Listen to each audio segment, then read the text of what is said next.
कि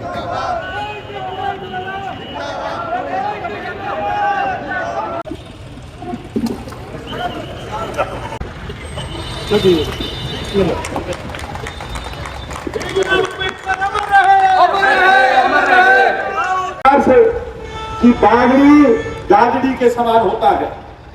ए लोगों, ए मेरे बागड़ी इलाके के महान लोगों, आज कांग्रेस को यह बताने का सही समय आया है कि बागड़ी गाजड़ी के समान नहीं बल्कि बागड़ी हिंदुस्तान का असली बब्बर शेर है। और आप लोगों को जो आवाज है रमेश खटक बन करके हिंदुस्तान की सबसे बड़ी पंचायत में उठाने का काम करेगा।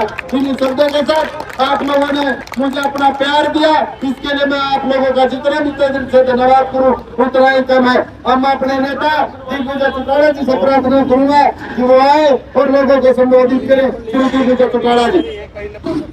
जनता पार्टी जिंदाबाद, भाई दिग्विजय चौटाला जिंदाबाद, भाई हुसैन चौटाला जिंदाबाद, आगे बढ़ो, हम तुम्हारे साथ अमर रहे, अमर रहे, अमर रहे, संविधान निर्माता बाबा साहब अमर रहे, अमर रहे, अमर रहे, किसानों के मसीहा स्वर्गीय चौधरी देवीलाल जी अमर रहे, अमर रहे, अमर रहे, जननायक चौधरी देवीलाल जी अमर रहे, अमर रहे, अमर रहे।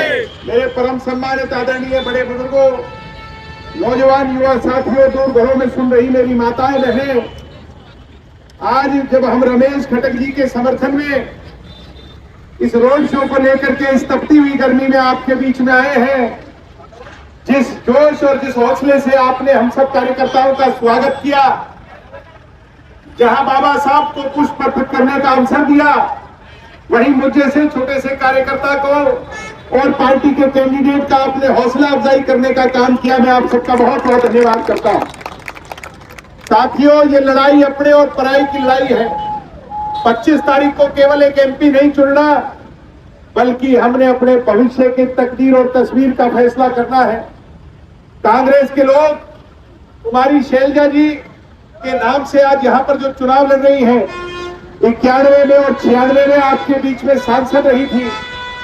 जब जब सांसद बनी, ड्राइंग रूम की पॉलिटिक्स और सोनिया गांधी के दरबार की राजनीति तक सीमित रह गई।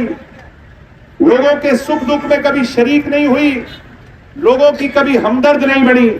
सम्मानित बुजुर्गों, नौजवान दोस्तों, आज भी 28 साल के बाद उन्हें आपके क्षेत्र में आपकी वोट मांग रही है। मगर मैं गारंटी शुदा कह सकता हूं कि अगर खुदा ना खास्ता ये लोग जीत गए और बढ़ गए तो 4 जून के बाद दोबारा आपको नजर नहीं आएंगे। आज कभी किसान आंदोलन के नाम पर, कभी किसी और मोहन बहाने के नाम पर सिर्फ आपके वोट को हथियाना चाहते हैं, आपके वोट को ठगना चाहते हैं। सम्मानित बुजुर्गों, नौजवान दोस्तों, कांग्रेस के लोग चौधरी भूपेंद्र सिंह हुड्डा के सामने जयप्रकाश से कि बागड़ी गाजड़ी के समान होता है। ए लोगों, ए मेरे बागड़ी इलाके के महान लोगों, आज कांग्रेस को यह बताने का सही समय आया है कि बागड़ी गाजड़ी के समान नहीं बल्कि बागड़ी हिंदुस्तान का असली बब्बर शेर है, जो चौधरी देवीलाल के रूप में गरीबों, किसानों, मजदूरों को मसीहा बनकर के हर वर्ग की सेवा करता है। सम्मानित बुजुर्गों, नौजवान दोस्तों, वहीं डॉक्टर अशोक तंवर ने मेरे हिसाब से कोई सा घर नहीं छोड़ा। पहले कांग्रेस में रहे, सांसद बने, जब लोगों ने यहां नकार दिया तो अपना मंच बना लिया। उस मंच को छोड़ दिया तो जेजेपी के साथ चले गए, जेजेपी को छोड़ दिया तो तृणमूल कांग्रेस के साथ चले गए, तृणमूल छोड़ दी तो आम आदमी के साथ चले गए, आम आदमी छोड़ दी तो बीजेपी में आ गए। साथियों, अगर यूं ही चलता रहा और 4 जून को हार गए तो मुझे लगता है मुस्लिम लीग बची है, मुस्लिम लीग में चले जाएंगे। यहाँ इस हरियाणा में तो कोई पार्टी बचेगी नहीं। चौधरी देवीलाल कहते थे, चौधरी देवीलाल कहते थे, चौधरी देवीलाल कहते थे कि थोड़ पड़ा पत्थर भारी, स्थायी और मजबूत आदमी होना चाहिए। मजबूत हरियाणा की बड़ौदा की सीट से 3 बार विधायक रहे विधायक चौधरी देवीलाल कहते थे कि एक बार तो हवा में बन सकता है, दूसरी बार अपने काम पर बन सकता है, और तीसरी बार भी अगर लगातार कोई विधायक बने तो अपने विश्वास पर बन सकता है। साथियों, इस आदमी ने विश्वास बनाया।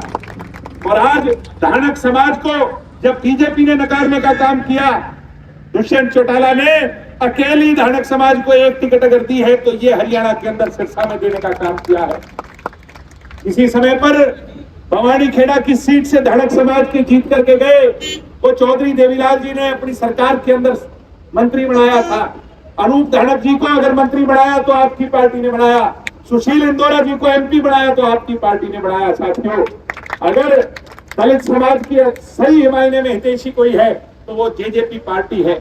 मैं तो इतना ही कहूंगा, अब लंबा समय नहीं लूंगा, एक एक करके विराम लूंगा कि एक एक कीमती वोट उस दिन 25 तारीख को सुबह चौधरी देवीलाल जी का नाम लेकर घर पर ताला जब लगाओ तो उस चाबी को लहराते जाइयो और चाबी चाबी करते जाइयो, और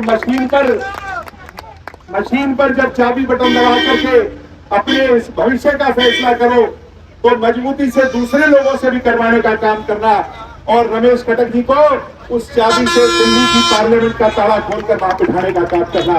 यही कहने आपके बीच में आया था। आपने मेरी बात को सुना और मुझे इस लायक समझा। आप सबका बहुत बहुत धन्यवाद।